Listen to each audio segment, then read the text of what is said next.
BTech కళాశాల నిర్వాకం.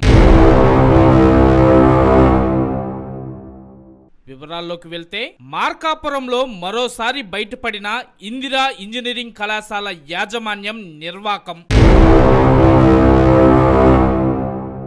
ఫీజులు కట్టలేదనే నెపంతో హాల్ టికెట్లు ఇచ్చేందుకు నిరాకరణ. దీంతో పరీక్ష రాయలేకపోయినా సుమారు 100 మందికి పైగా ఇంజనీరింగ్ ద్వితీయ సంవత్సరం విద్యార్థులు యాజమాన్యం తీరును నిరసిస్తూ కళాశాల వద్ద ఆందోళన వ్యక్తం చేసిన విద్యార్థులు.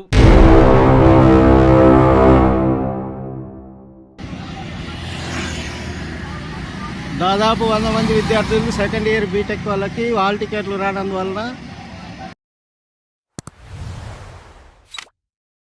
మాకు ఫస్ట్ ఏం చెప్పారంటే జాయిన్ అయ్యేటప్పుడే యూనివర్సిటీ ఫీజు మీరు కట్టుకోవాలి, జేవిడి పడితే మాత్రం మీరు కట్టాలి, అంతే, అంతకు మించి మీరు ఎక్కువ అమౌంట్ పే చేయాల్సిన అవసరం లేదు, మీకు ఎటువంటి ప్రెజర్ పెట్టమని చెప్పారు. ఇప్పుడు మా దగ్గర బాండ్ పేపర్స్ కూడా ఉన్నాయి.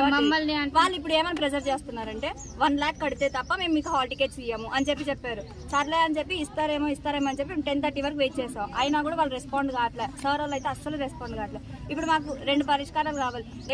ఓటీ ఎగ్జామ్ ఉంది మాకు, ఇప్పుడు దానికి పాస్ చేపిస్తారా ఒకటి, లేదంటే ఇప్పుడు మనం లోపలికి ఇన్వాల్వ్ చేపిస్తారా 2, అంతే సార్. మాకు సబ్జెక్ట్ ఫెయిల్ అయినట్టు ఇంకా మాకు సొల్యూషన్ కావాలి సార్. అంటే చదువుకుంది వేస్ట్, ఆబ్సెంట్ అయినట్టు fail. Sir amount government amount పడి మేము కట్టుకోకుండా ఉంటే మా తప్పు ఉండేది సార్. దాని అమౌంట్ పడుకోకుండా మమ్మల్ని అడుగుతున్నారు, పేరెంట్స్ కి ప్రెజర్ పెడుతున్నారంటే మేమేం చేయలేము సార్ దానికి.